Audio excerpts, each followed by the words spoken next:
was. Yeah. It's okay. I was like, how far do we?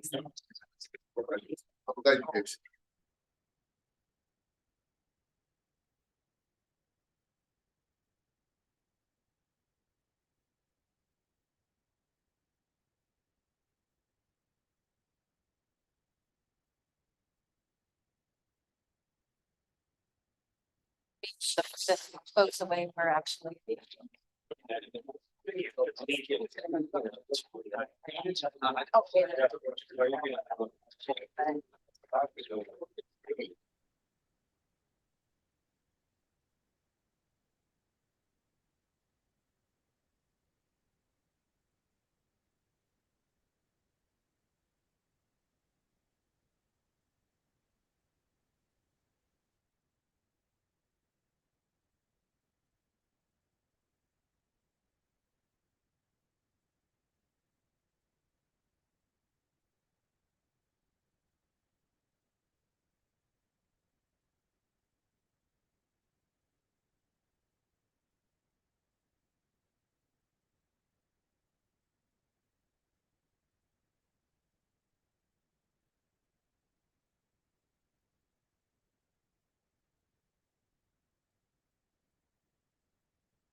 Yeah.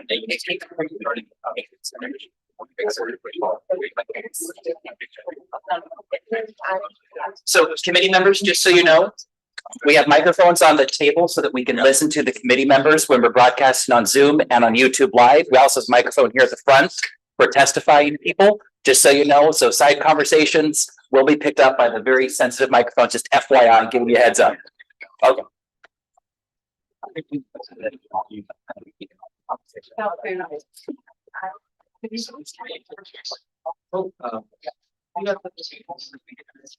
We are speaking on YouTube Live. Right, Thank you. ready? Kelly and Lauren, are we ready? All right. Good afternoon, everybody. Thank you for being here. So today what we're going to do is we're going to jump right into things, but I just want to let you know that we received a lot of correspondence over the last couple of weeks. We have about 162 pages of correspondence, which is good, right? Because we're getting a lot of input in. And I want to let you know too that just the conversations that we had, our committee members are reading every single piece of correspondence that's coming through, even some of the stuff that came through last minute. So the purpose for today is just to hear from you all. We know a lot of you all are taking time out of your busy schedule so that you can advocate and so that you can help us understand, get a better perspective so that we can make the best decision to put forward to the board. So just some logistics real quick. We have a list of names that you signed up for with your testimony. We also have some online people as well. And what we'll do is we'll call you up in previous meetings if you've attended, and I see some familiar faces. We've said ballpark 3 to 5 minutes, and sometimes if it went longer, that was okay because we had fewer people testifying. Because we have such a large group today, and we want to make sure that folks get an opportunity to have their voice heard, we're going to stick tighter to that 3 to 5 minute marker. So I'll be keeping time. And I'll give you like a little 1 minute warning if you're getting close. Okay. our committee members may still ask you some follow-up questions, but again, we're gonna try to keep it tight. One thing that can make it a little easier for us is if you already sent correspondence, if you can just give us a reference point to the correspondence that you sent. We normally have them in front of us. Peter's a little old-fashioned and prints them all, so he killed a tree. But we will. So, but we'll be able to reference it as we're listening to you, if you see us looking at our computer. Peter, anything else to share? No, just again, thank everybody for being here. We had a good session with our delegate assembly this morning. Got some feedback from there as well. As Ethan mentioned, we got a number of pieces of correspondence and input. We're looking forward to hearing from people today. Why don't we just take a quick second, if we would, and just have the committee members introduce themselves. I can't see all the way down, so Should we start with people online? sure. Committee members online. Heidi, you want to introduce yourself? Sorry, I always have to scramble for mute as soon as that happens. Heidi Sipes, Superintendent of Umatilla. Thank you. Thanks, Heidi. Mike? Mike Mills, principal at Emblem High School. All right. And then Monty, you want to, I think that's it online. Monty, you want to go? Monty Hopkins, Oregon Coaches Association, Sound Prep Boys Soccer Coach. Michelle Napier, principal at high school. Josh Condon, Athletic Director, Girls Basketball Coach, Sutherland High School. All ISO Principal at Napa High School. Nathan Stanley, Principal, North Marion. Bill Grossen, Superintendent of Monroe. Ethan Udosa, Superintendent, Tigard Walton School District. Peter Weber, Executive Director, OSAA. Dave Youngman, Human Resources, Climate County.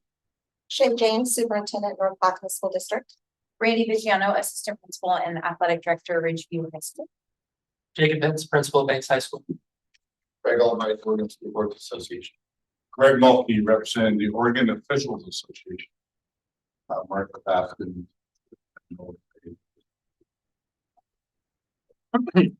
All right, and just the last piece, I think most people know that, and this committee will be making recommendations to our executive board and our delegate assembly. Those groups will meet on December 15th. We have several meetings between now and then of this committee, but just to give you an idea of the timeline, they'll be putting forth recommendations to the executive board and the delegate assembly for vote on December 15th.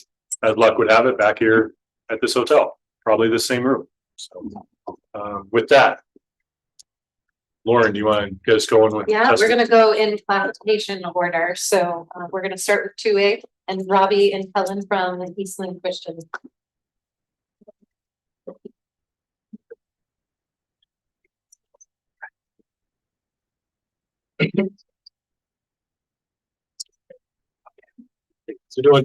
Thanks for having us. We sent some correspondence to you last week regarding a proposal. I am the principal and athletic director at Eastland. This is Kellen, former athletic director. But we're actually here as representatives from a coalition here in Oregon, Oregon Christian Education Coalition, as kind of a voice for private schools through this classification process.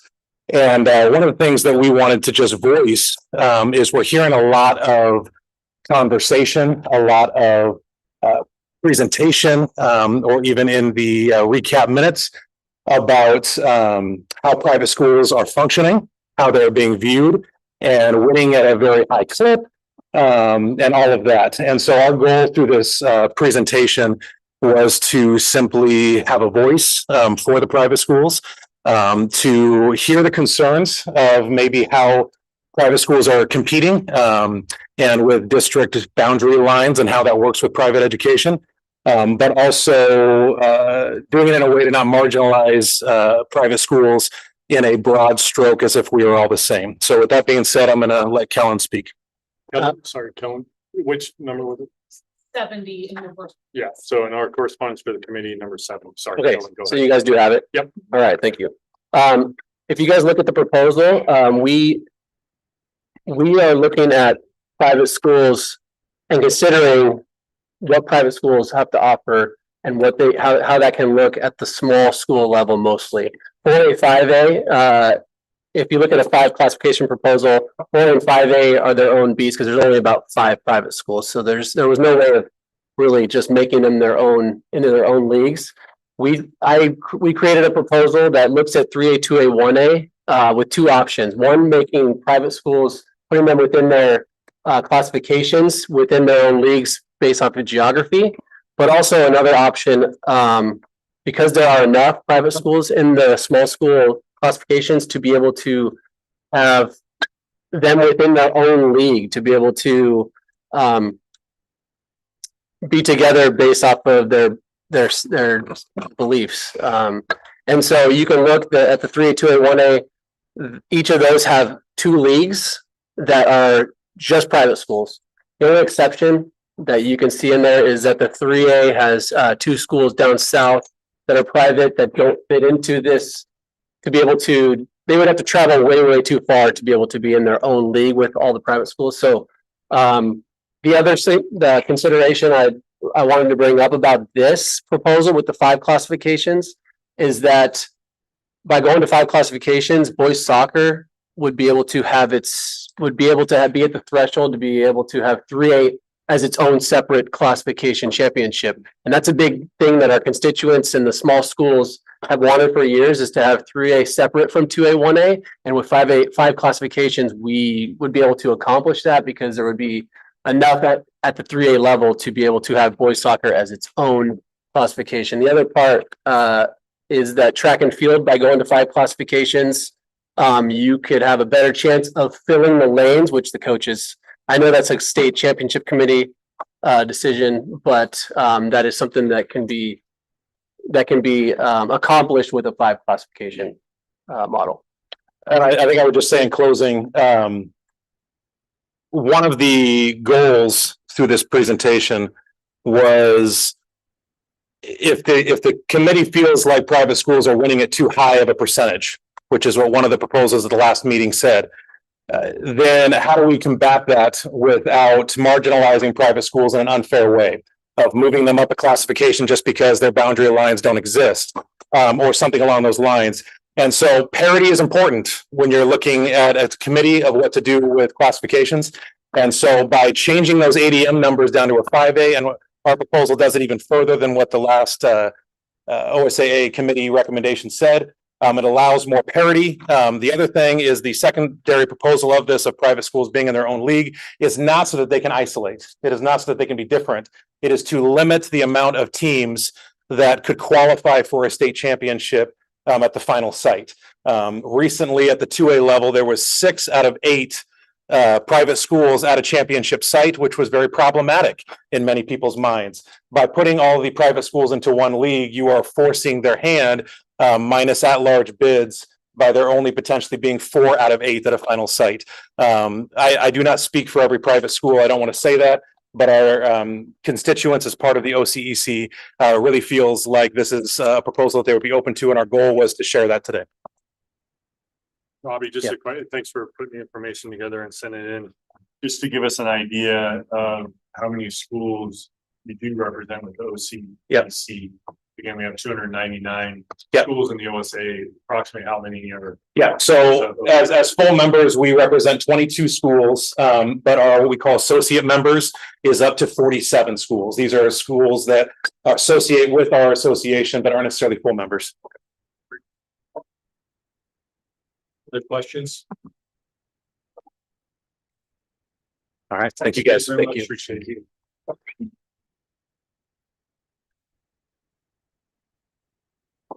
Next up, we'd like to invite Scott and Ray Cole.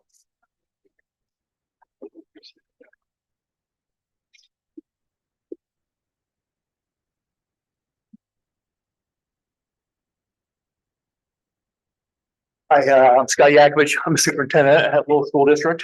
I'm Ray Yarbrough. I'm the athletic director at Lowell School District. I sent in a response letter to OSA, your committee here on September 5th. Just wanted to, again, I appreciate what the work you guys are doing and know the difficult spot you guys are in. And just want to advocate for the kids and coaches and staff at Lowell School District a little bit. And a lot of the stuff I know you guys are already, you can take into consideration when making the decisions. When we got moved, we're currently in the East Cascades Conference. we got pulled in the middle of the last 4-year block and put in where we're traveling to Bonanza, Lost River, Culver, Trinity Lutheran. Obviously the loss of instructional time is number one for us because we're taking kids out of class.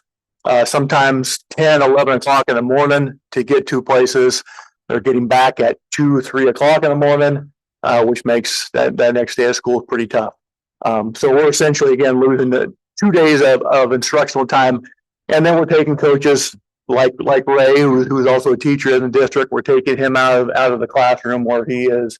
The kids who aren't being pulled are losing that instructional time from him as well.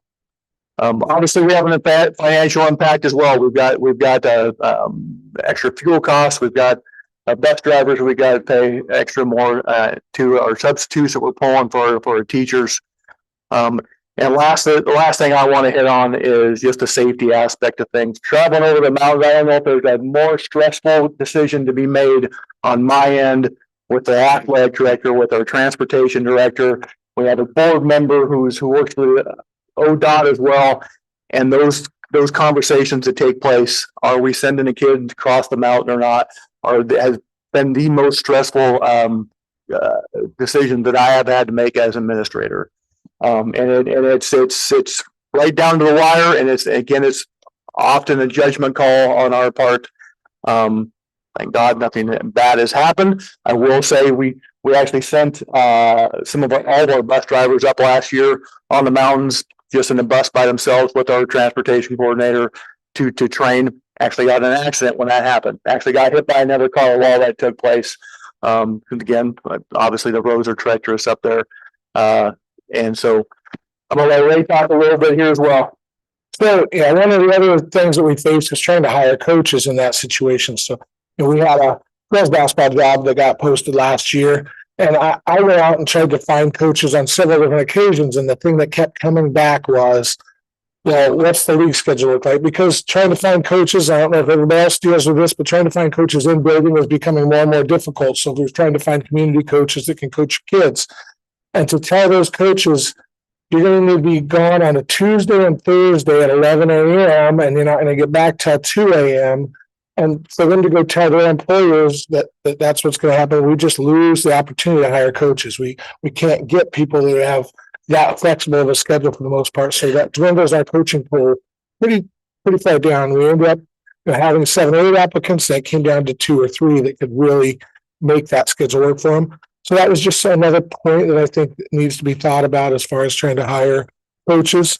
And then, back to Scott's point on safety. Actually, also the head football coach, so we had a game in Lost River last year, and we drove over the mountain to Lost River. I often drive an extra vehicle, so I have a gear in the back of the vehicle. So we have an extra vehicle if something happens.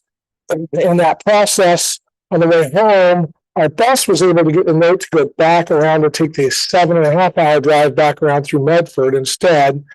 I didn't get that note, and so I took 97. I ended up having to camp out on 97 overnight because the 97 got closed. And so we're putting coaches and potentially my son was in the vehicle with me with another assistant coach, and coaches in a position with that. I made 4 trips over the mountain last year for coaching football and girls basketball. And all 4 trips were quite treacherous to drive. They were all, we loaded up my truck one time with sandbags in the back of it, just trying to get through. I would not have made that choice to drive any of those days if it wasn't for going to coach athletes. So I think there's something worthwhile to note there. And then the last thing I want to kind of touch bases on. Yeah, go ahead. 1 minute. Okay. The last thing I want to kind of touch bases on is, because of those treacherous roads, we ended up losing contests last year. We had to cancel girls basketball games, boys and girls basketball games. And at the end of the day, we ended up our league playoff had to be rearranged because we couldn't make the trip over the mountain. And so we ended up being the team that didn't get a chance to make the state playoffs on either opportunity because we couldn't get over the mountain to play in those league playoff games. So I think it's just worth noting that it's really a lot more than just not wanting to go. There's a lot of safety issues and cost issues that go along with it. Did you have anything? Just want to, I know the last couple proposals had us playing in a Valley League. The selfish side of me is, again, here for the kids and the staff of Lowell. and advocating that really is looked at closely to where we can stay in the valley and play those play Monroe, which is an hour away from us. You know, there's plenty of those kids, those schools around there for us. So where you guys are in the two current proposals, or is it a place you feel? that- Yes. Absolutely. Again, the main thing is the length of travel and the safety of the travel. Since you're in that Valley Coast in both the 5 class and the 6 class, We are. do you prefer one or the other? No, there's not, again, not a preference. Not a preference. Some of the similar schools, so it's not, there's no preference. Thank you. Thank you. That was number 19.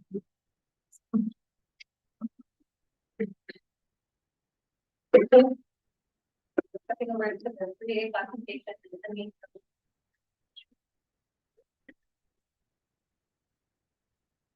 Our old school like Peter, so I have physical copies for you guys. It's also number 67 in your correspondence.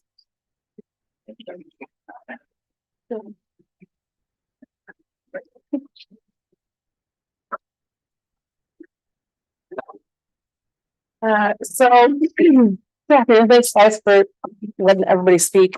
My name is Emmy Irwin. I'm the athletic director at Elmira High School. And my name is Joel Smith. I'm the current assistant principal at Elmira High School and was the athletic director prior to Emmy taking over for me. And so have a little bit different perspective from some previous changes and things. And so what we really wanted to talk about, the thing that got our community going, and got us both up here is proposal number 4.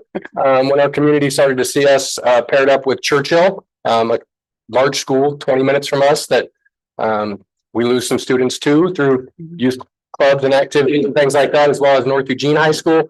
They're like, you need to come up and advocate for Elmira High School. So that's why we're up here. Yeah. So realistically, you guys, what's kind of in that packet right now is a letter basically from me meeting with people like the Booster Club and parents and our own athletes. It is lengthy, so you guys are welcome to read that. The English teacher and me came out, so apologize about that. Then there's also things that we included in our petition to play down. That was mainly if we ended up going up to 4A, we would do a petition to play down. And the biggest thing in there is our win percentage and our participation numbers. We aren't necessarily a huge school. We do have some success with teams, like we have 3 volleyball teams in our program this year, which is new. The last time we had that was about 4 years ago. But we had a really small numbers in our girls soccer program. So it's not that we're getting any new athletes in our community. It's just that they're kind of moving maybe from an athletic team across the board. So what we're really seeing is that kids are, if they do want that more competitive edge, they go into town because it's a 20-minute drive into Eugene, Springfield. And there are at least 2 or 3 different high schools that are much bigger and that can potentially offer year-round stuff that we don't have the opportunity to do. And so moving up into those bigger classifications where we're directly competing with those schools is obviously a huge detriment to us because we already lose some kids, a handful of kids every year. But we feel like if we move up to that level, we will lose a lot more kids because in, the minds of themselves and their parents, they're kind of like, we could just stay, all year with this one coach rather than having to come back and do high school stuff. So the biggest things we just want to highlight that are in kind of the entire packet, there is a letter that is signed by all of our current Mountain Valley athletic directors, some of our principals and our superintendents, basically saying that we really like where we're at. We have done leadership conferences with our student athletes on a yearly basis. And so they get to know each other and they get to look at the people, sitting next to a table doing team building stuff and how to encourage their communities to be involved and have kind of that camaraderie within our league. And they get to sit across the table with them and talk about things that small schools are plagued with. And it's one of the really great things that have come out over the past couple of years. So we just came down from 4A 4 years ago. We were members of the SkyM conference. Since we've been down at 3A, as she referenced, we've won 31% of our team sport activities, and that's really with a focus on girls basketball and softball. Soccer pretty much winless across the board. Volleyball, I think we've won one league game in 3 years in our conference in 3A. And so really more advocating along the lines of trying to stay where we're at and also being a good member on all the proposals. We don't get replaced in the Mountain Valley Conference. So it goes from a 16 league, which I was part of 2 years ago. We just kind of reconfigured ourselves within that classification into 3 groups of 6, which has been working really well for us. And now looking at potentially having to change that again and us going up in some proposals, 1 classification to 4A. That classification could include competition that is now currently having success 2 classifications above us.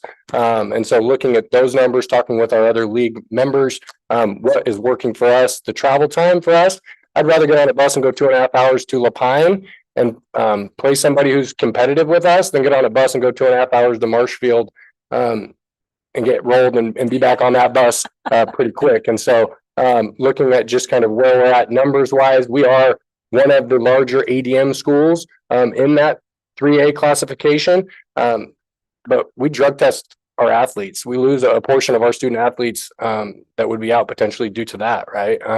We're losing athletes. We've already referenced into town and other things, but we are making an effort to elevate our competition. And that's what we really want to get behind, is that we are trying. We are finishing a brand new athletic complex.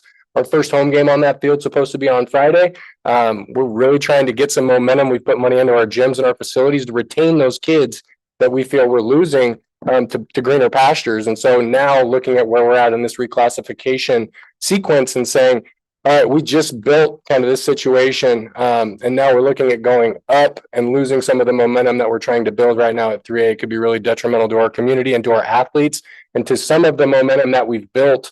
And so we just wanted to come up as representatives and advocate for our kids. That's what we do. Do you have anything else to wrap up before we? Thank you. We appreciate it. Questions or comments from the committee? Questions? Thanks for Awesome. sending your stuff in. Great. Thank you. Appreciate you guys for the time. We'd like to invite Kyle. Can I just talk from here? Do you want me to move I forward? think we can hear you. Okay. Yeah. I just want to start off by saying that I want to thank you all for your time. I know that you all are tasked with making a decision that there's going to be a whole bunch of people that are unhappy about, and there's going to be a lot of people that are really happy about it, and then you get to do it again in 4 more years. So I just want to honor the fact, like, I know that there's no perfectly right answer, but I do want to address something that's been on my mind for a number of years. And what I'm really talking about is the range of participation numbers not participation numbers, ADM numbers at each classification.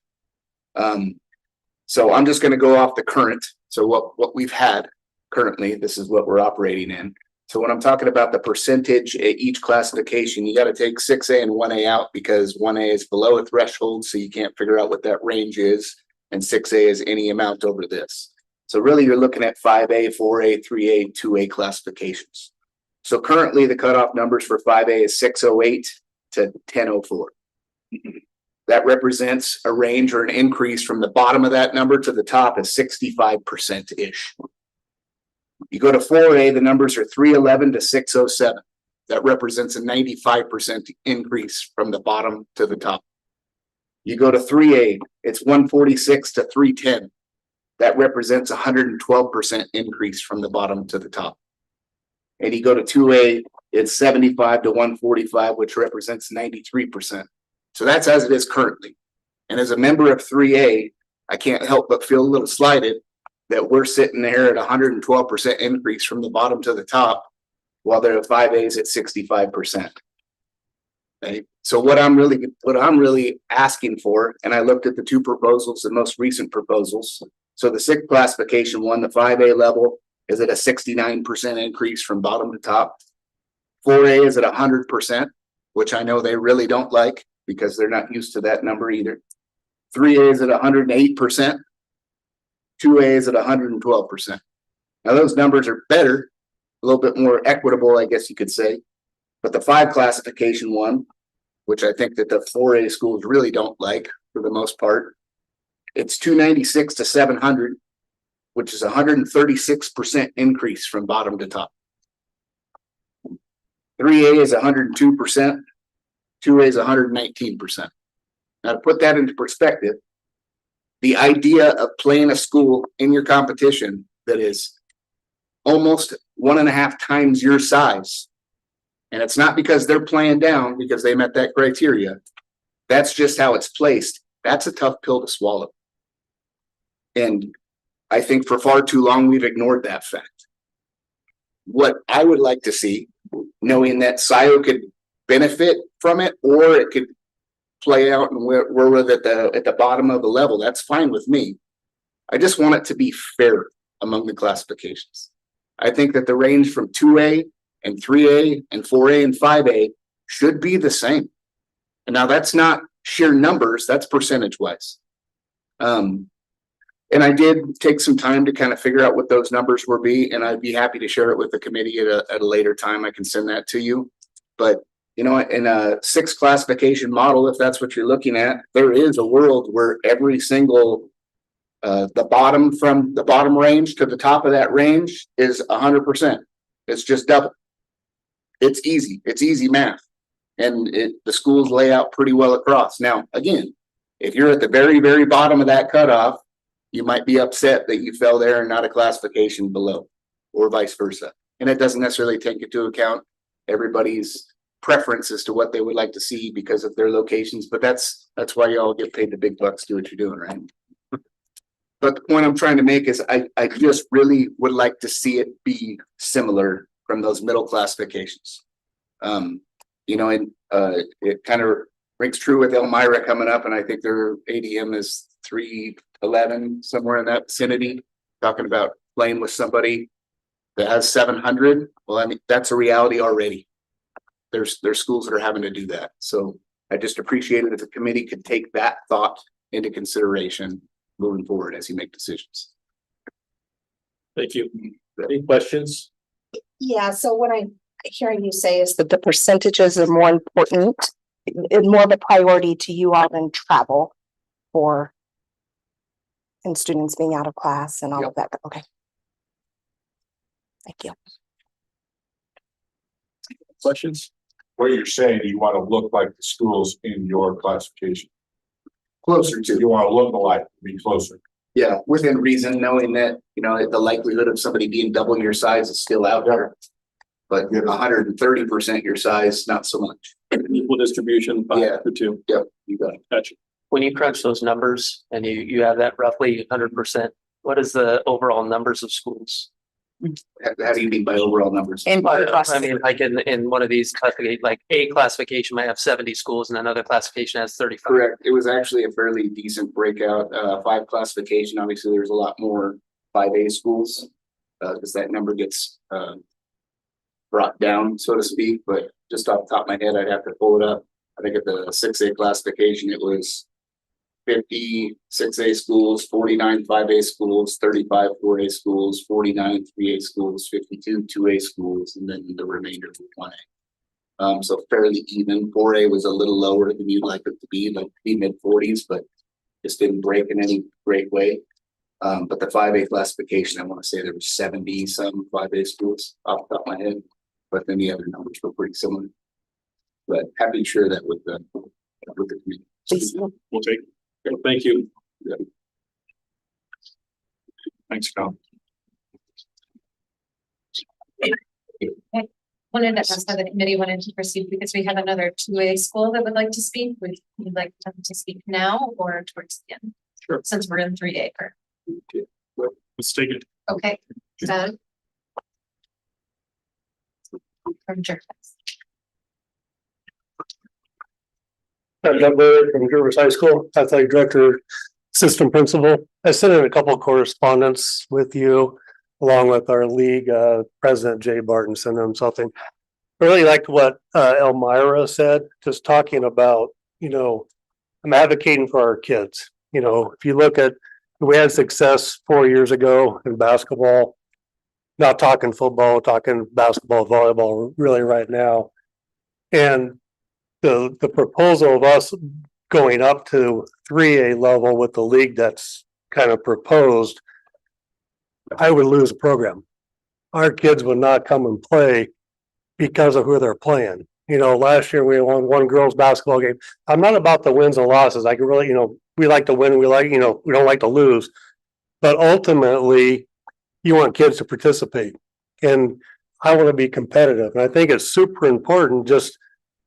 We know from athletic directors who we need to play. Our non-conference schedules are that way. We go and look for teams that we can be competitive with. We need a win. We try to plan that.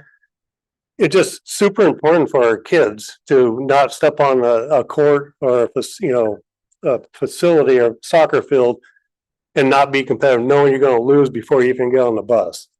The proposed league right now that Jervis sits in, I mean, you can tell just from how Cross Hills volleyball team played West Side this last weekend, got the number one 3A, 2A school, number one 3A school, 3A went 3-0 with them.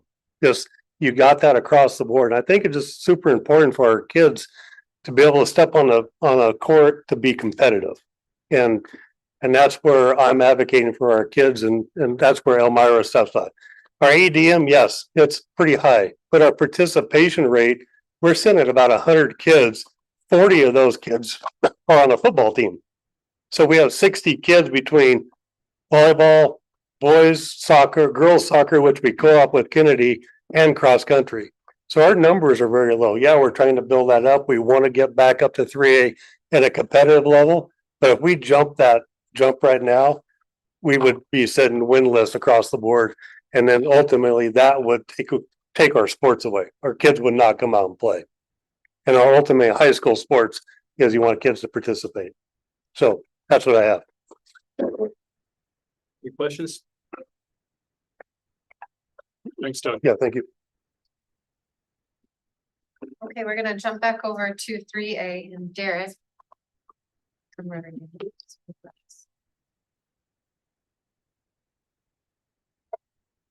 Hello again, Derek Duman, Riverdale School District, Athletic Director, Assistant Principal. Couple of things. One, at our last league meeting, because this is some of the feedback that you're trying to get. Our league tended to be in favor of this current 6 classification proposal as opposed to the 5. We have folks that like the idea of 5, but weighing the current proposals, the preference was to 6. So I know that's some feedback you're trying to get. So I wanted to share that with you. Another league feedback, the current Coastal Range League. At our last session when I testified, I had talked about travel, and we had one league where we've got teams crossing through all of those. The proposals 3 and 4 that came out ended up combining kind of the Coastal Range League with the current Lewis and Clark League. The Coastal Range League schools do not tend to be in favor of that. And so a couple of things that I would like to ask the committee today. One, along those lines, the ask that I made, and Peter forced me to name schools, which I didn't love doing, but that's okay. That's okay. It's okay. Is when the update came out, it moved some schools north-south and combined east-west. So my ask again would be to separate east-west as opposed to north-south. Mainly being the travel going on east-west roads and crossing mountain ranges, as has been said before, is different than the I-5 corridor, if that makes sense. So by bumping the teams out of the current Lewis and Clark League and moving them south, that travel time isn't going to be as impactful as them as a school like Corbett, who's up 84 on the gorge, getting all the way to Warrenton, going 84 to 26. So my ask would be to look at that again. And I think my personal opinion, right, is that east and west would be a better split. And I note that too, because at the 2A classification, that is how it looks like it's broke down to me. So in the 2A classification, Napa, Gaston, those schools, the more west schools are in one league, and then the more eastern schools are in another league. So it would just be mapping that process.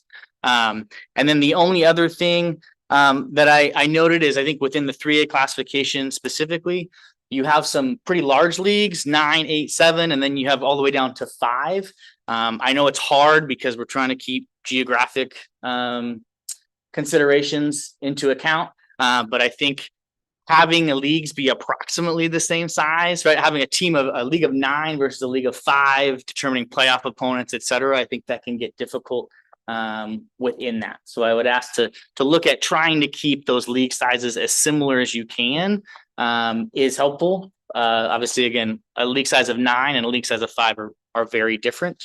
And so trying to keep them around the same number of teams per league would be just another ask to consider in the process.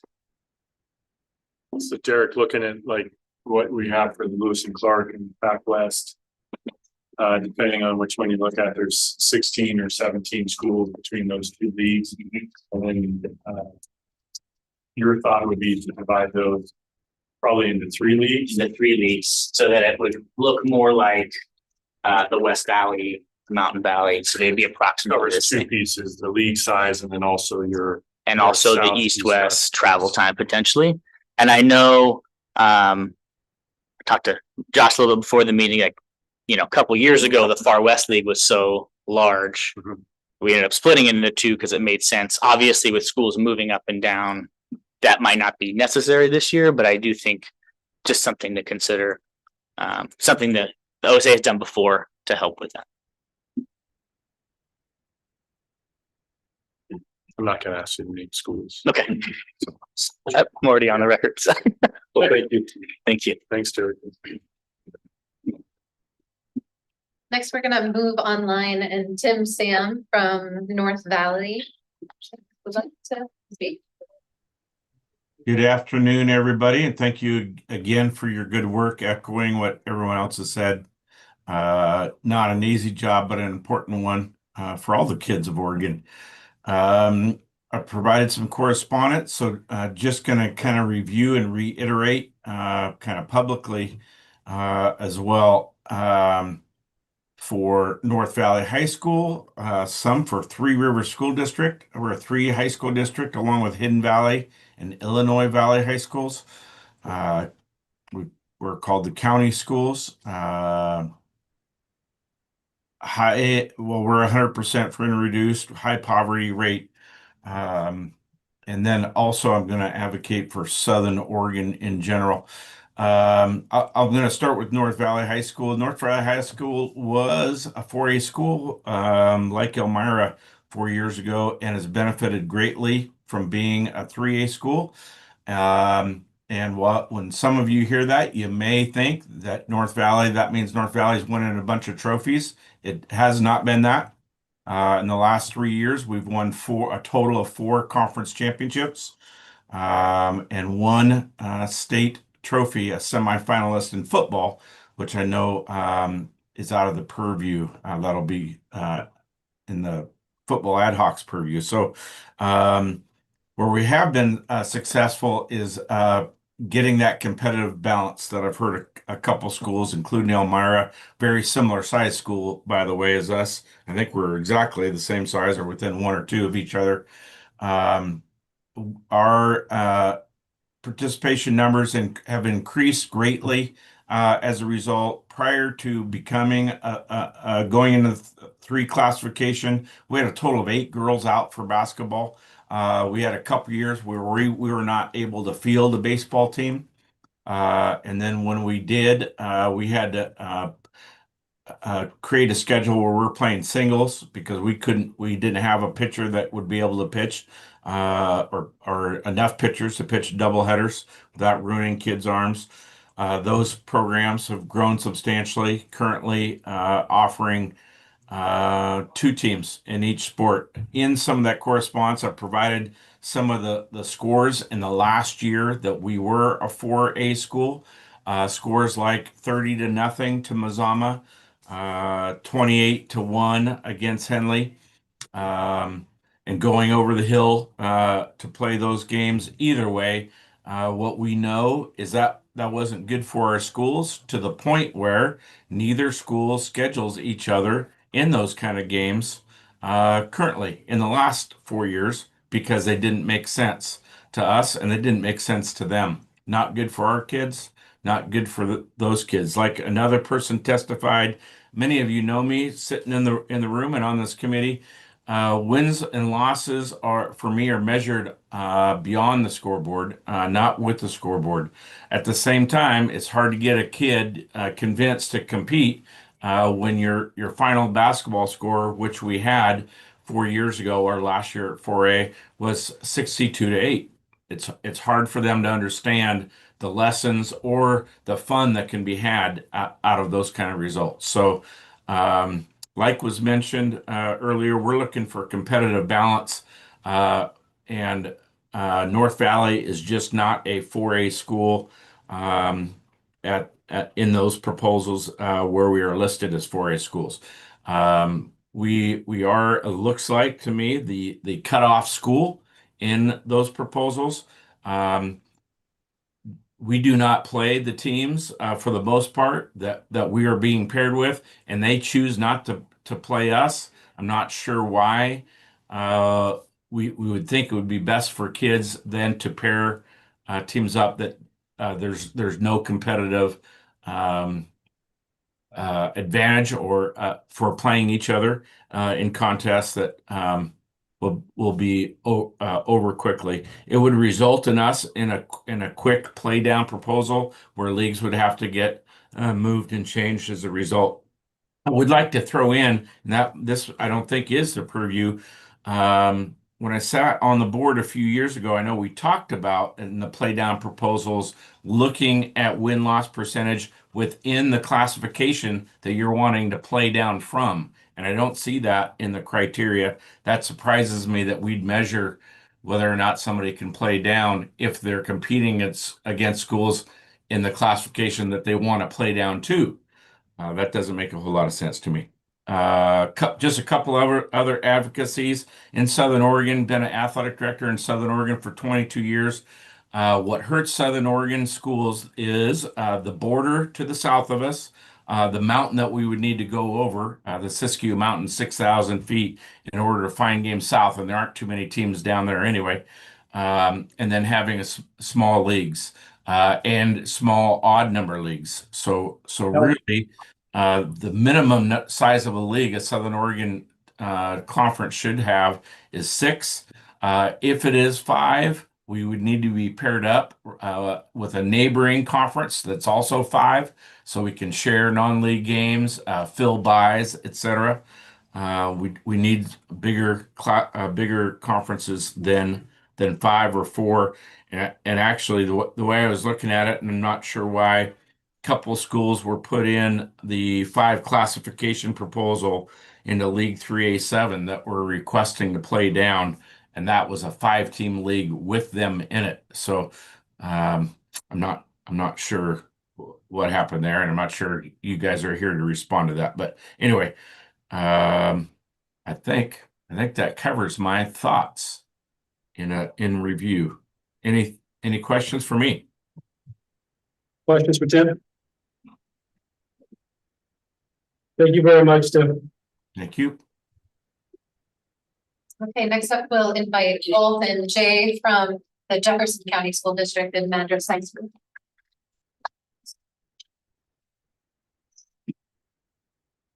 Number 48. And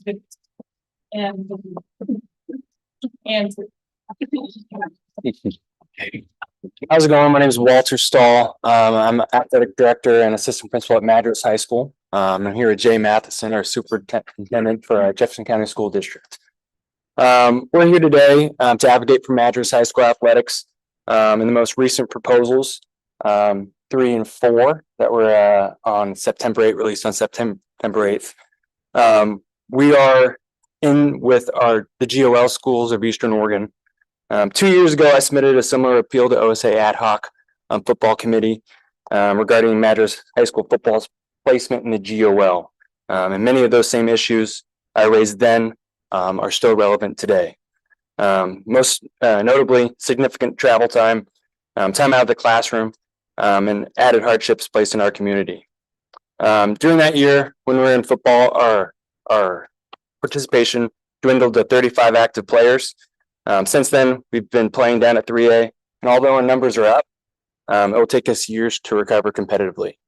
The last 3 years, honestly, when I saw these 2 proposals, my heart sank.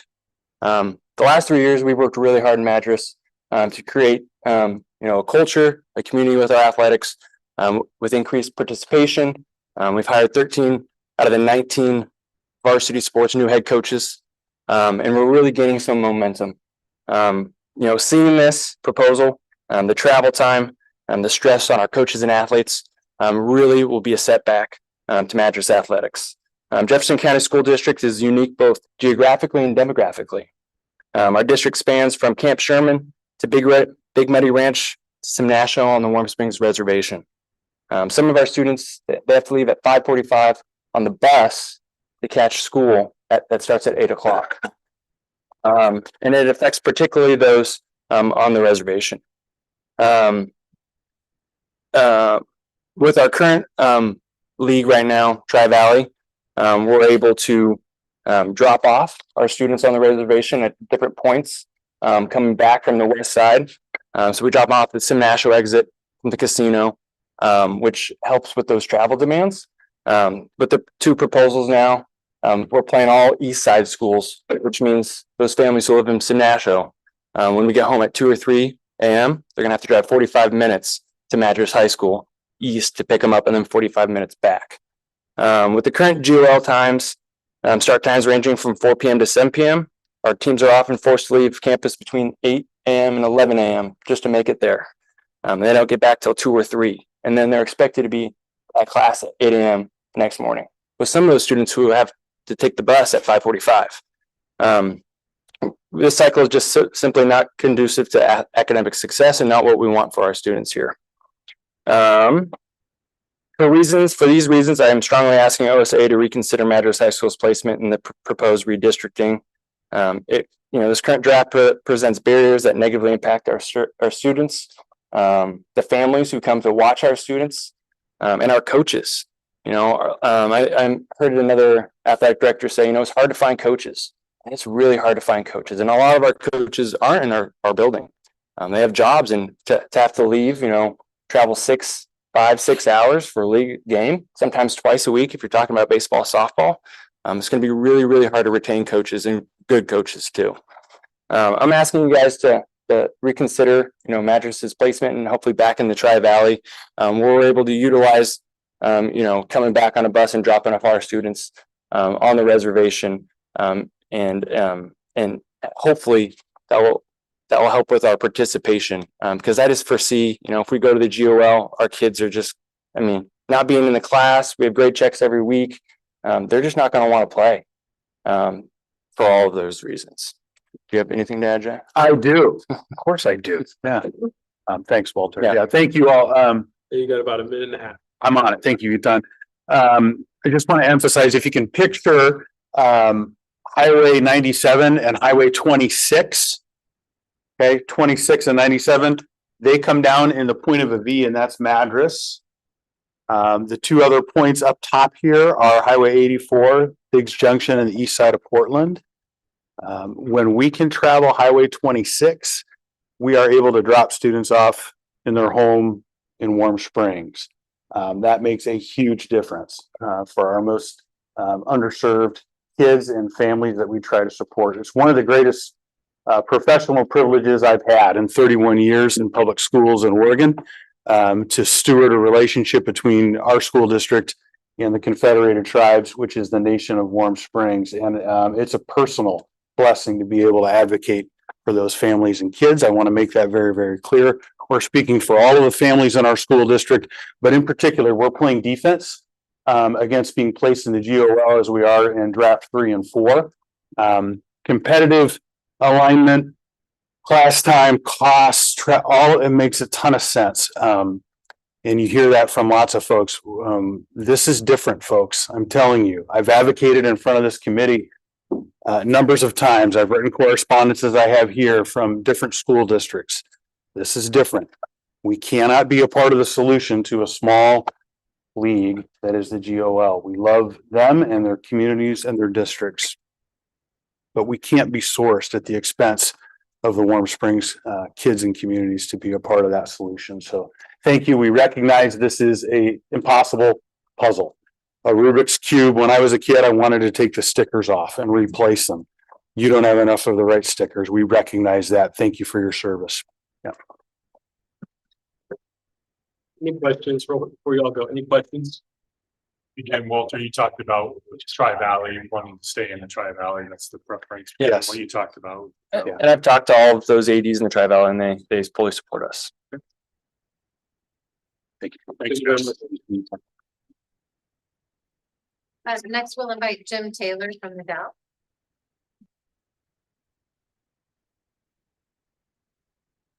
Eighty-one.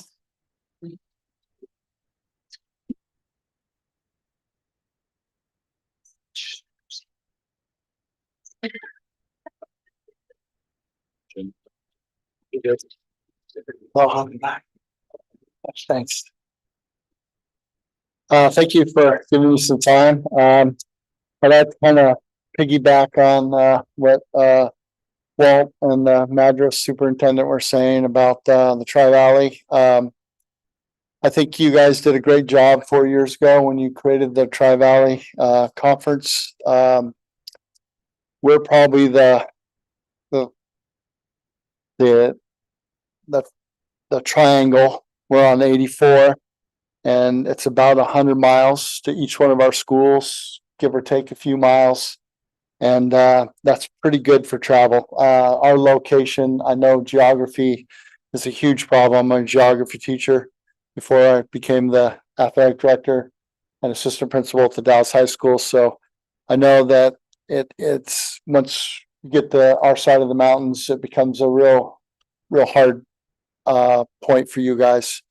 And that travel is big. I also know that the eastern schools have a hard time scheduling games.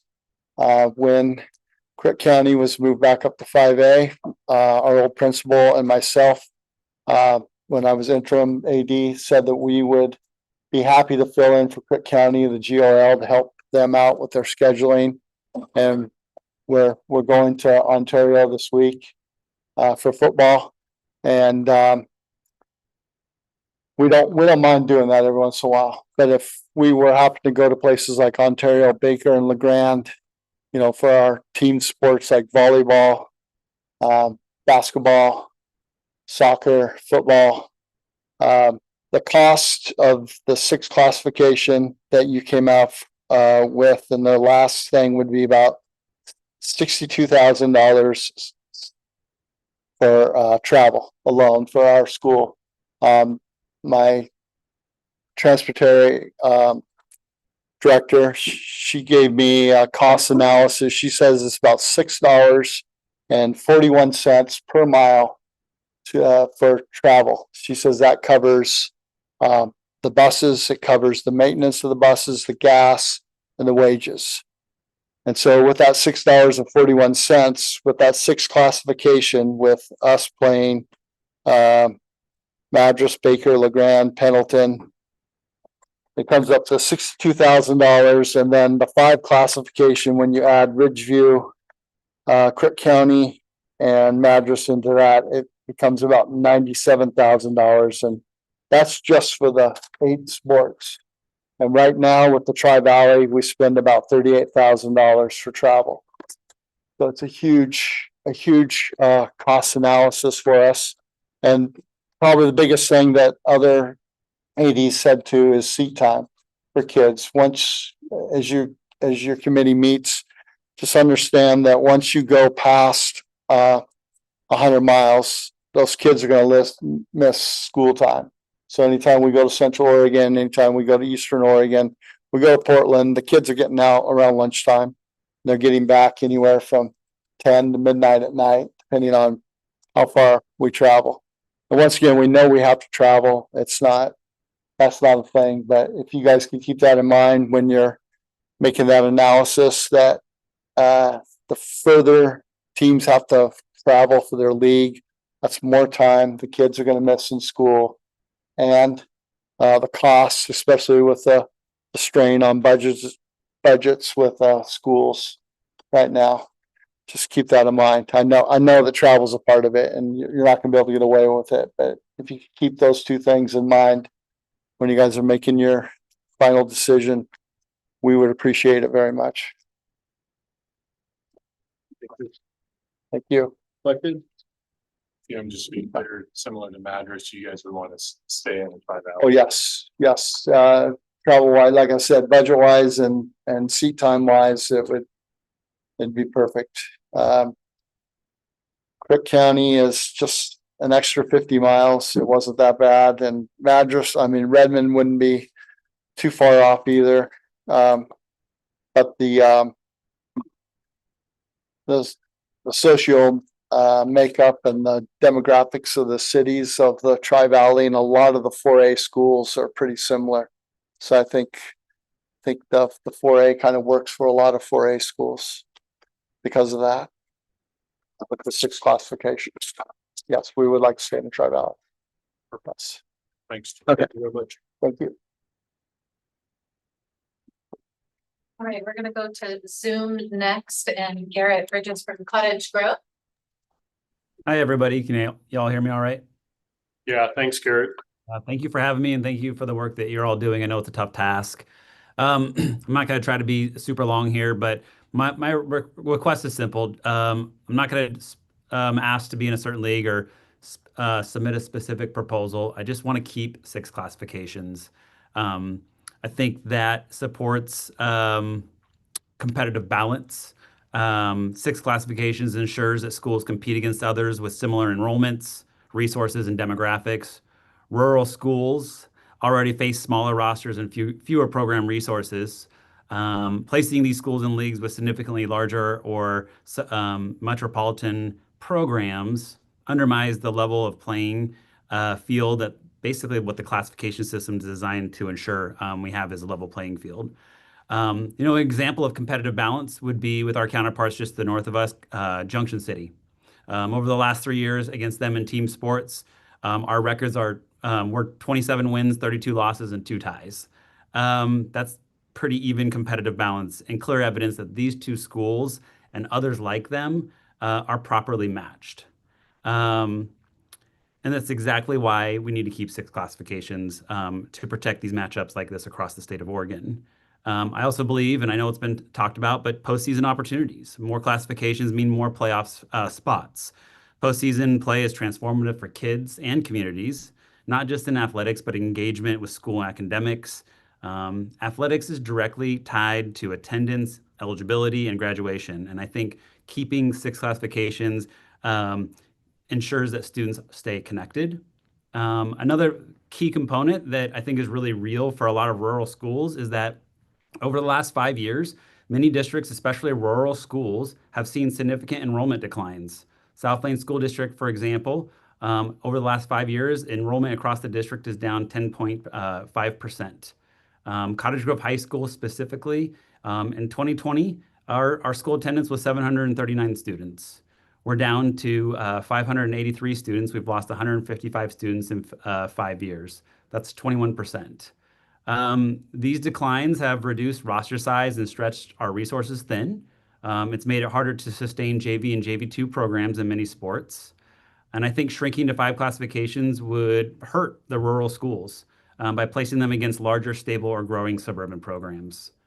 And then I know it was said just a second ago, but 4A is like the rural heart of Oregon. Schools like Tillamook, Astoria, Newport, Madras, LeGrand, Sweet Home, all of those 4A schools and others are the rural heart. These communities are tied to timber, farming, ranching, fishing, manufacturing economies. Most of them are single high school towns where athletics are the heartbeat of the community. And I think reducing classifications risks stripping away meaningful competition from the communities that depend on it most. So I think overall, just moving to 5 classifications would consolidate power into the metro and suburban schools, leaving kind of rural Oregon behind. So my hope for the committee is that we focus on bolstering 4A. I think we have too few schools in there right now, trying to find healthier ways in competitive balance with those leagues. And like I said, I know that the task here is really tough and there's a lot of compelling arguments from everybody. But that's my simple request. Keep 6 classifications, keep competitive balance, equity, and access to postseason opportunities for our kids. So thank you. You have any questions for me? Questions for Garrett? Thanks, Garrett. Thanks, Garrett. Thanks,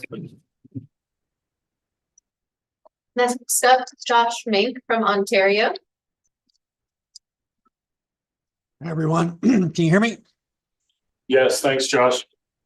So you've heard a lot of the same points, and I'll mirror those points, especially out here east.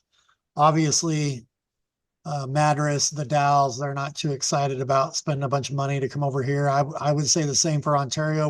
We wouldn't be too excited about going that way either. The time out of school and everything is the same cost for us as well. I think what we need to really consider, whether we're 5 or 6 classification, is those small leagues.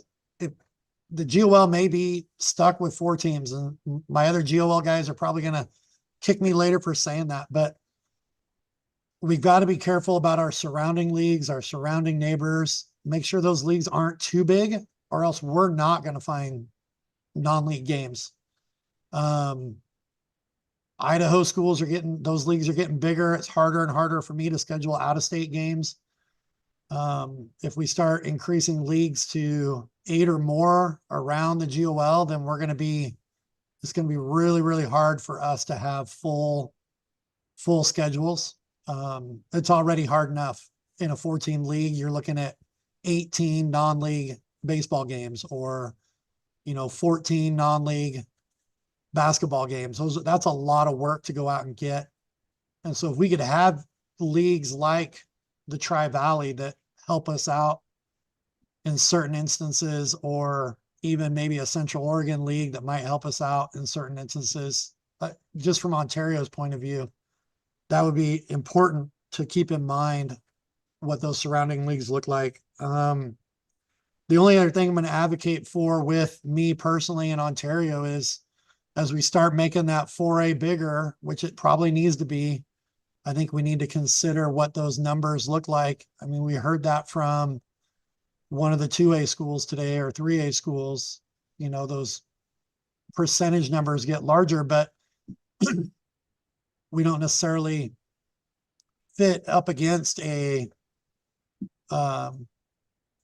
Corvallis or some of those other schools that have been proposed to drop down into the 4A as well. So while you're considering expanding the 4A, which needs to happen, I think we need to look at the top and the bottom numbers as well, because those smaller schools in any classification are going to have a really, really hard time postseason with those bigger schools. So that's my point. I've said my piece.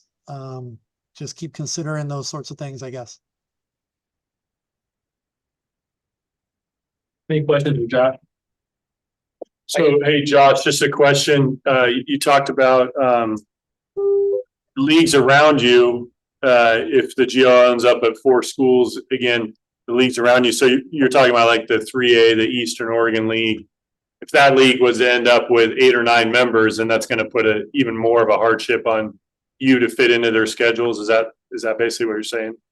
Yeah, I mean, I at least lean on the Eastern Oregon League pretty heavy to fill my non-league. They also don't offer, not all those schools offer everything that we have. So like Vail doesn't have soccer, Burns doesn't have soccer. So that sends me out looking and making it a little harder. And that special district for soccer makes it almost impossible to fill anyways. I mean, we might get a one-off, but then it's an endowment game or something like that we're having to try to fill with soccer specifically, or some of those other special districts out east that are really large, make it really difficult. I know Mike and Pendleton leans on the Tri-Valley a lot. They're right down the freeway. It helps them a little bit more. So Tri-Valley and the Eastern Oregon, the EOL, as they get bigger, it makes it harder for us to get non-league if we're going to stay small. Other questions for Josh? I just wanted to clarify on our report as of laying down to 3A. Just wanted to make it clarify. We received correspondence that we weren't eligible anyways, but that wasn't ever our ask. We were asking to look at 3A numbers and the 4A numbers a little more specifically, and that Ontario potentially would be one of the smallest 4As, going up against some pretty large 4As and playoff potential. So we were asking if the bottom could be adjusted a little bit on those classification proposals. But we received correspondence that we wouldn't even be eligible to play down anyways. that we didn't meet the criteria. It looks like in your correspondence, it is asking just for the expansion of 4A. Correct. Any other questions? Okay, we're gonna stick with Zoom and Ian O'Brien from Mazama. Thanks, Josh. Thank you. Hey, just wanted to chime in, throw our 2 cents. We preferred that draft number 3. Thought it actually looked pretty good. We're in favor of the 6th class proposal. I think from a Mazama standpoint, we don't mind having a few more schools down here within the league. Do want to commend our friends over at Cascade Christian, saying that they're going to play up a classification. So we'd welcome them to the 4A. And I just want you guys to hear where we're coming from. Our league voted that we preferred the 6th class over the 5. So thanks for you guys' time. Thought it was a good proposal, and I appreciate your work. Thanks. Thanks, Ian. Any questions for Ian? I think you might have already signed off. No, I'm still here. I'm still here. We tell you when mic drop on it. Any questions for Ian at Mazama? Thank you, we appreciate it. Hey, one last thing, just because if I were You gotta put a dollar in the jar to do that. if I were a 3A guy, which I was for a lot of years, I might be, and not that I can, but I might be looking to go down and be in the West Valley if I was still up on that North Coast. We keep that Lewis and Clark League private. Okay, keep it private. Thanks. Gotcha. So advocate if you do go through West Valley. Do not put myself in the West Valley League. Right. Okay, now we're okay. Let's go back in the house now, and Lance and Gabe are here from Mountain View. Yes, there you go.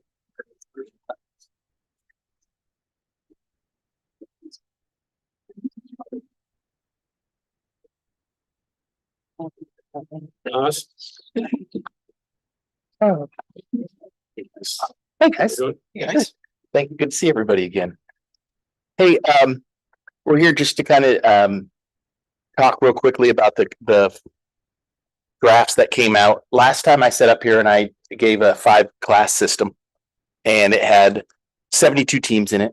After reviewing that and looking at everything and kind of taking feedback from people that I gave it to and showed around and everything, I'm here today, along with Gabe, to kind of talk about with the drafts that were here, a change in everything. And I think that looking at where we are, I think a 6th class or draft number 3 provides the flexibility. Everything that we've kind of heard today even talks about that flexibility. I think there's some tweaking that needs to be done with some numbers and everything, but I think 6th class does give you the viability. And here's some of the reasons why for the Bend schools. First, as taking football out of this has nothing to do with football. Right now, equity in our conference is pretty good. I mean, Mountain View's gotten beat by some teams in the IMC and has beaten some teams in IMC. And I think that the equity in a Central Oregon League is pretty solid. And again, I'm taking football completely out of this picture because that's the ad hoc's job. I think that if you start looking at state budgets coming down the line, and Gabe's can talk about this, they're getting smaller and smaller. And if you look at draft number 4, where you have a small league for us, our travel costs are going to skyrocket. A 5-team league is not going to work for us. That we have a hard enough time getting teams to come over in the wintertime, and let alone, even if it's 5-team league and we played a triple round robin, finding 12 basketball games just is unsustainable. And especially, and that's getting teams to even come back over during the winter time prior. So I think Central Oregon needs a large league. That way it can be self-sustainable and reduce our travel costs and also keep our kids in the classroom. I've heard also about league stability. In close leagues, we've had it now for a couple of years. We've been able to retain some coaches, which I think is really important. And we've been able to find some because, hey, they're not going we don't have as many non-league games as normal. So I think that promotes some stability, and our programs have grown. Mountain View's never had, 3 levels of soccer. We have that now. And I think it contributed a lot of that to playing a lot of in town and localized games where parents can see. And so I think if we look at everything here, the 6 class system, like I said, I think it does need could use some tweaking. I think we've had some great ideas that have been said. I think it gives you flexibility. I think it can solve some problems. And I think then also 6 classes makes it so you have equitable competition, which was the charge of the committee. Travel can be reasonable.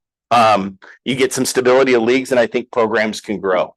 So, I came with a 5 class earlier, and after seeing feedback and everything, and I think for the benefit of kids, and especially for the benefit of some of our Ben Lapine families, I think a 6 class system with flexibility gives us a chance for a large league. So that way we can stay more local. And it's not about wins and losses for Mountain View. I really wish it was. I mean, we're at the bottom of the barrel in some sports and middle of the road in some, and we're okay in a few.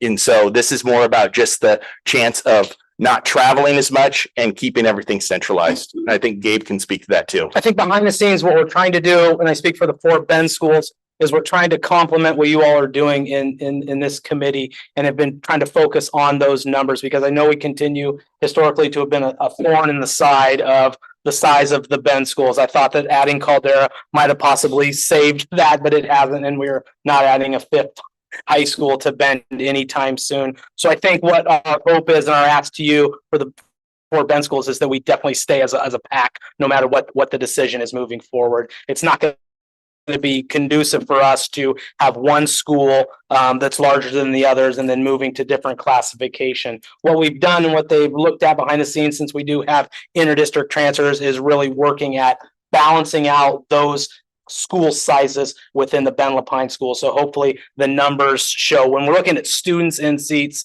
and kids that are there, it's within a range that's not tilting the scale one side or the other. So many other other points that people have made complement what we believe of keeping kids in school, the transportation costs, and ultimately the current classification of 6A is worked for us in the preseason financially. There are people all throughout the state, up and down the I-5 corridor and all over Central Oregon and up into Portland and down in the South, that will come to Central Oregon for preseason that then complement that regular season. So the more things have changed, the more they feel like they're staying the same. And I think I just complement that piece, is the hope that, all 4 Ben schools, we've evened them out, and we've been aware of this conversation and the need of this conversation over the long term. We hope that complements the decision that you're trying to make, and that, we know you're tasked for a really, really difficult task, and we hate to be that thorn, but we have been working on things behind the scenes to help you out in making those decisions. Thank you. Any questions for Gabe and Lance? All right. Thank you very much. Thank you. Appreciate it.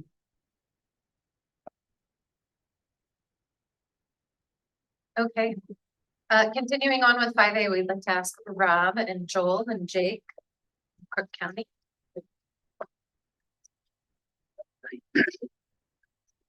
Thank you all very much. Today I have some travel partners, Dr. Joel Hoff and Jake Upman, Superintendent and Principal, Crook County School District and Crook County High School.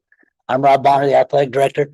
So listening to a lot of things here, first and foremost, in the 1, 2, 3, and 4 proposals we currently have, Crook County likes 2 and 4, simply because it removes us from the Ben schools. Those are both 5 class proposals. I don't think that that's the best for the state of Oregon as a whole. Listening to everybody, putting Madras in the GOL, no, I don't think that that's a good thing to do at all. I've heard from the Dowls, spoken with them. In the month since I was here last, I had to have, got to have some great conversations with area ADs and some superintendents. And in talking, what I'd like to see is a 6 class system, and do what we've heard here today, increase the number of 4A schools there. And we have some perfect schools for that. We could raise that ceiling, add 4A, or add Crook County back into the 4A. And I would love to be back with the Tri-Valley. But speaking with area ADs, you know, there's some other issues. Speaking with Redmond Ridgeview, we love the competition with them. You know, partnering with Redmond Ridgeview would be wonderful. I spoke with Trinity Lutheran. They've been trying to play up for a number of years. I had Kyle speak with his administration. I don't know if they've submitted the petition to play up, but Got that today. okay, but having them come in with us would give 4 schools in the Central Oregon area. Been speaking with Pendleton at length, and you know, Mike advocates for his school very well, and he says the GOL is not a good fit for him currently, and I'd love to partner with Pendleton, give them a place, a tough league with the Redmond Ridgeview, Trinity Lutheran schools. I think that would be wonderful. Driving right past the Dalles seems silly. If we're on our way to Pendleton, I'd love to have the Dalles with us. Hearing from them, I understand. And then there's a question of LeGrand. I would love to see LeGrand and Pendleton in a league with us. I've heard from LeGrand. I understand where they sit. But if we're going to Pendleton, you know, stay a Friday night, play Friday and Saturday, it would really be nice and then help them with the GOL issue. Now, the other 2 schools in there, you know, my proposal would be to drop them to 3A, and I know a host of issues there. So if that's not viable, then I get that. But just where my brain goes, and having those schools, Trinity Lutheran, Redmond Ridgeview, the Dalles, Pendleton, possibly LeGrand would be, and Kirk County would be a wonderful league. But definitely I would think that a 6A class and Kirk County and 4A would be our proposal. And Dr. Hoff and Mr. Hoffman would like to speak as well. Yeah, first of all, I just want to echo the gratitude to the committee. I totally understand the puzzle in front of you, and you'll know you got it right if everyone's equally disappointed in you all. So great luck with that. I'd never lived in a small town before moving in Prineville. I don't tell people in Prineville, but I'm actually from Eugene. But one thing you learn when you live in a small town is the athletics, the Cowboys and the Cowgirls are just embedded in the culture, the feel, the vibe of the town. And that's something we love. And since we've been moved up to 5A, that definitely takes a hit with the competitive balance. One of our big areas is getting every student connected to a club, sports, or performing arts program.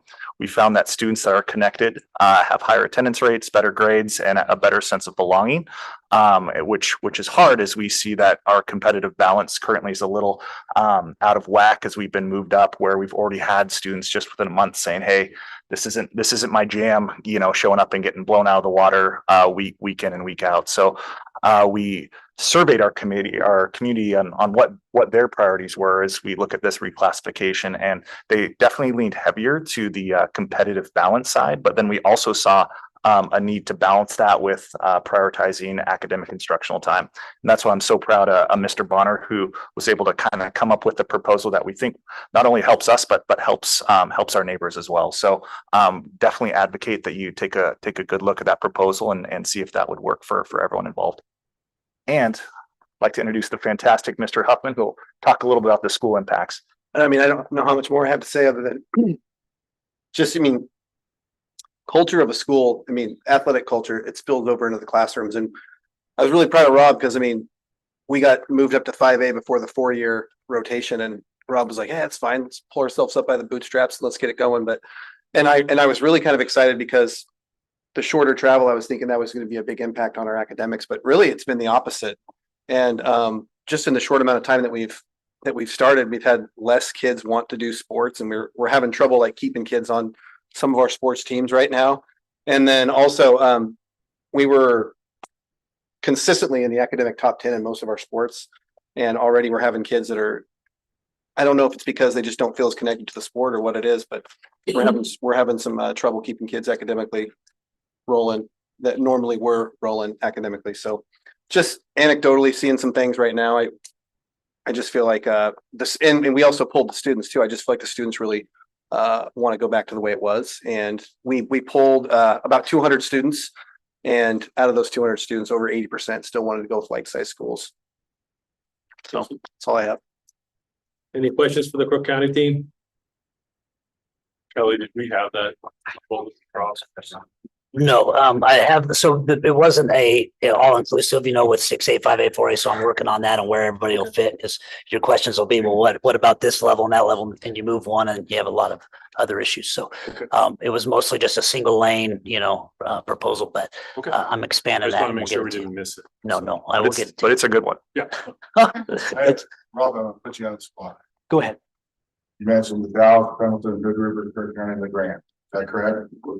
In Trinity, yes. And Trinity, Lutheran. Yep, and Redmond High School, did you get Redmond on there? And Redmond and Ridgeview. Correct. Have you talked to all those schools or did you? say- Yes, so I've spoken with Trinity, Redmond, Ridgeview, they're and of course Cook County, all on board. The Dows, they want to stay in the 6th class, they want to stay with the Tri-Valley. However, if it went to a 5 class and there were worse options out there, he would feel comfortable with that.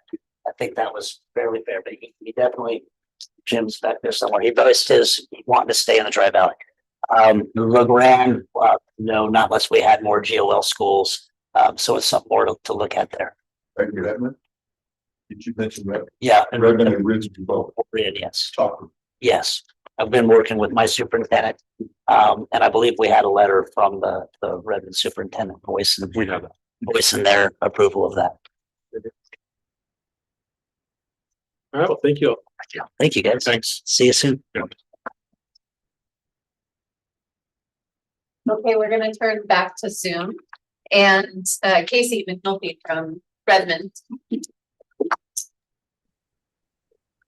I'm just gonna, hello all. Thank you for having this reclassification meeting. I know it's a lot of work.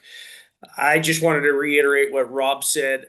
One of our big concerns in the Redmond School District is one of the proposals separated Redmond High School and Ridgeview High School. This would be separating the two schools into different divisions would cause chaos within our community.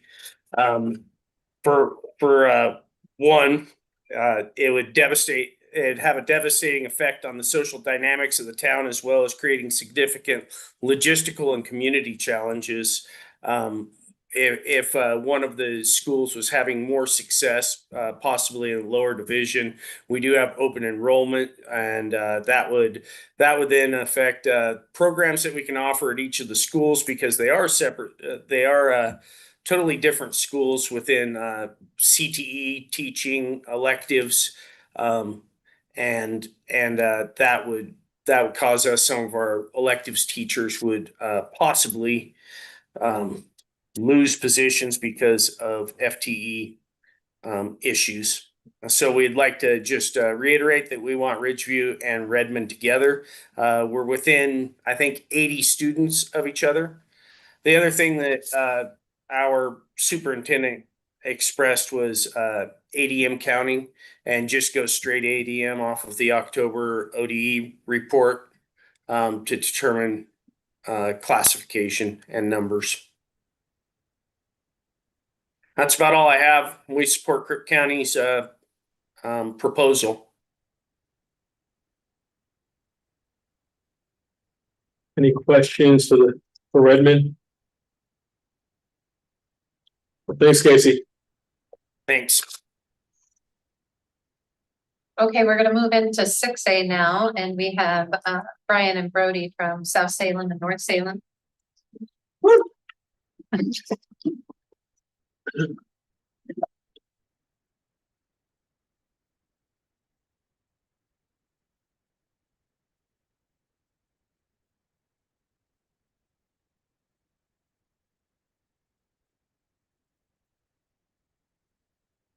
Want to go first? You go for it. Okay. I'm Brian Armstrong, athletic director at South Salem High School, and Brody Cavallo, athletic director at North Salem High School. And we just wanted, from our perspective with Salem Kaiser, we'd really just like to advocate. We don't have a preference on any of the proposals yet. Just something that we would like to see, wherever we land. But I think our mindset is that a 5-class system gets us to better where we want to be with. I think we need to see larger leagues across the board. I think we'd be supportive of that. We've been in a situation where currently we're in a league of 5, and that's just not sustainable when everyone else is in leagues of 7 or 8. Has created a lot of challenges for us.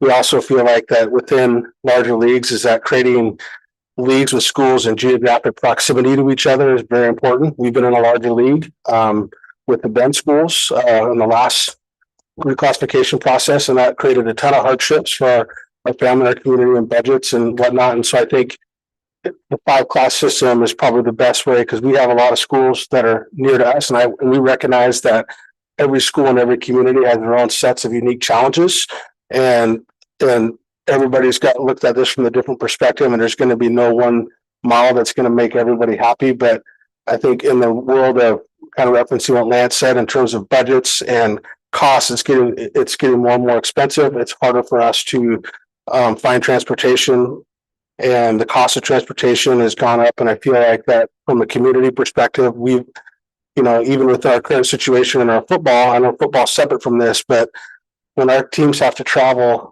4 hours away, it takes a lot. It's hard on our kids. They miss more school. It's hard on our families. They can't necessarily watch their kids play.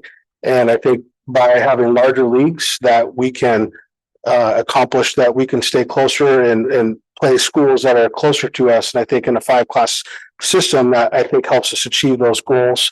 And also within smaller leagues, we also have situations where we have schools that may not have a full complement of varsity programs, which also creates this unique set of challenges. For example, North Salem does not have a varsity girls basketball team. So that leaves us a league of 4, and we're trying to scramble to find games to play complete schedules while everyone else is playing leagues. We're still trying to find games. And we've also, with being in a small league, we've had to become creative scheduling. We have to do triple round robins in a lot of sports, whereas other schools are playing league schedules. We're scrambling to find games. And so if larger leagues, I think, alleviates a lot of that, and also creates a little bit of discrepancy where we have schools that, have different ability with teams within ability levels in different sports. I think it creates more equitable competition across the board. No, I'd agree with that. And I would elaborate on that just to give you an example. As you mentioned, North Salem not having girls basketball on the varsity level. We have a plan to get back to that, but the league has had to make some changes in order to accommodate us with our sub-varsity schedules to try and keep us whole, but also then take care of themselves at the varsity level. McKay is in a similar place with girls basketball as they come back up in this next redistricting, excuse me. In baseball and softball, both North and McKay have been playing varsity schedule, but been playing independent. So that makes that 5-team league a 4-team league, or 6-team in the current proposal. In order to keep varsity, we've opted to do the independent thing, which often can be done a little bit easier in baseball and softball, but not so much in basketball and some of those. So one of the reasons that we've looked at and said, hey, a bigger league would be able to kind of take hold of that and kind of survive a little bit more when you have schools like ours who are not able to complement the entire span of teams.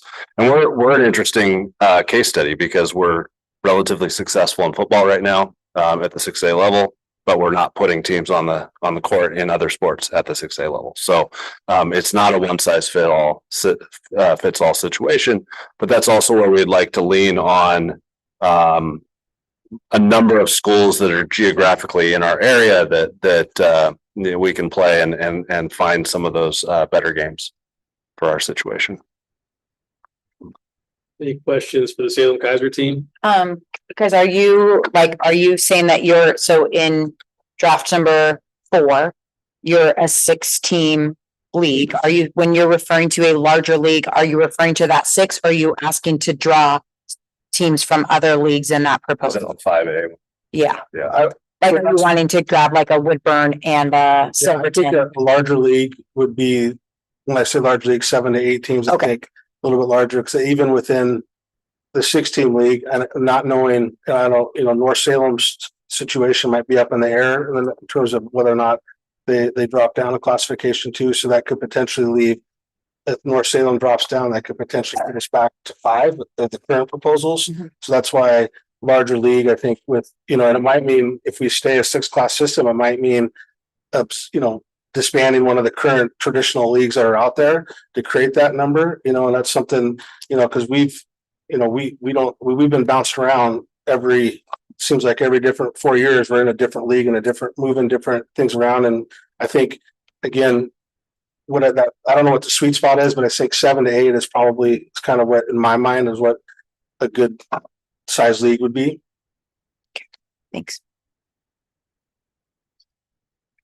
So with the proximity of Salem, I gotta ask this question because I'm a little confused. Proximity to Salem and the amount of schools you have around you at the 5A level, the 4A level, and the 6A level. Eugene, what, an hour away? Portland, 45 minutes away. Well, Wilson, miles away, but Eugene's farther away miles, but Portland's closer, but it's usually traffic. It takes longer to get. The question is, are you scheduling a lot of those schools non-league? And we have to also, within a small league, it inadvertently increases our travel budget too, because we're having to travel a lot more to fill out those non-league games. They also have to wait to schedule till the statewide schedule. Yeah. Because they're in there. Any questions? Thank you, guys. Thank you.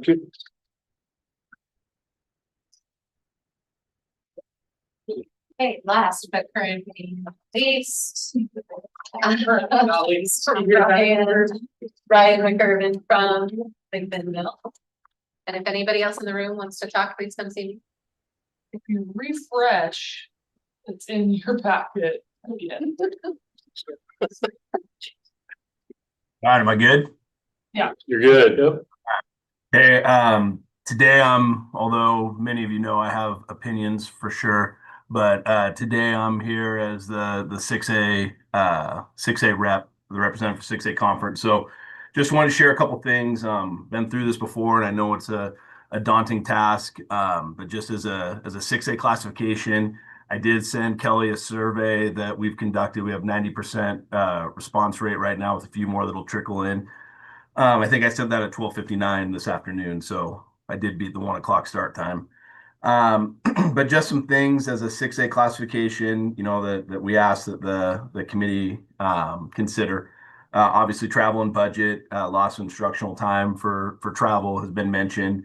But some things that came up, I think, at the last committee meeting that we'd like to emphasize. We're still using ADM as the sole model or the large piece of the model for reclassification. And just with all the different changes in, school, society, all that stuff, we don't know if that's, really the best way to determine as a sole factor. So, as a classification, we'd ask that the committee take a deeper look and maybe outside the box a little bit, whether it be, win-loss records, whether it be a ADM inflator for schools that have low SE or high, whatever, our wealthier schools.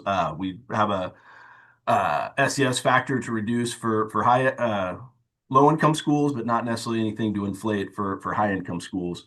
And then the participation numbers that came up at the last meeting, just something to factor in, as there's more to this than probably just ADM as far as figuring out where schools best belong. But with that survey, I did just want to share real quick, just for the record. Like I said, we surveyed 50 ADs, 45 responded so far. From the 6A classification, 84% of the respondents said they would like to see 5 classifications in all sports except football. And then the remaining 15%, 16% said 6 classifications current format. We asked these questions, some of these, even though we know they aren't necessarily factored into the reclassification committee. But do you support the proposal of 6A for football only, 5A for other sports? 66.7% said yes, they do support 6A for football. 33% said they do not. This one I think is interesting too, because when you talk about, the 6A, 5A and some of those, we asked what if your school are currently playing contests against schools in a lower classification. 2/3 of our schools said yes. So we have 5A schools that schedule 6A and 6A, that play 5A. So we're already playing those games. So when we talk about, league format, maybe, it's already happening. So if some 5A schools were ended up with 6A schools, it maybe wouldn't be as much of a change as we're thinking here. Then we just asked different questions for league size. The ideal kind of the majority, 53% said what we called medium-sized league. So 7 or 8 schools per league. Then 40% said large, 9 or 10, and then we had some no preferences and a couple people that said they preferred 5 to 6 schools in the league. Another one that I'm sure you guys are aware of, all of us are aware of, do travel expenses factor into your classification league size preferences? 71% said yes, 29% said no. And then we just threw this out there again, because I know this is information that probably matters to people that isn't necessarily part of the classification committee's process, but just throwing out different ideas. If 5A was the top classification with roughly 70 schools, we did put something out there as far as what format playoff structure would 80s like to see. So I'm not going to get into that. There's a lot of different options, but you guys can review that from the survey results I sent at 12:59. So again, just wanted to share kind of the 6A perspective, 90% response, which is good. I think so that's kind of where the 6A schools are at. You know, looking at the different proposals, and I know, you know, Brian just spoke as the 6A classification. You know, if you have some smaller leagues, it's important that there's some kind of, and I think somebody else mentioned it, kind of a geographic partner for them to do some cross scheduling with, you know, and not leaving a couple leagues on an island with being really small, and then having big leagues where, you know, they're playing league contest while other leagues are looking for non-league. So that is it for me. If anybody has any questions. Any questions for Ryan and McMinnville? Thank you, Ryan. Thank you. That's it. Other people here who want to testify?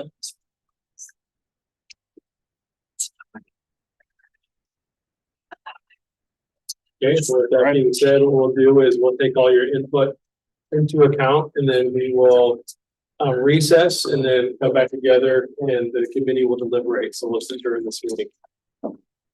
Then we'll get an update out to the schools later this week. Thank you. Thank you. Did they come back? We're going to come back at 3. Oh, yeah, I can't. 15 minutes. 3 o'clock.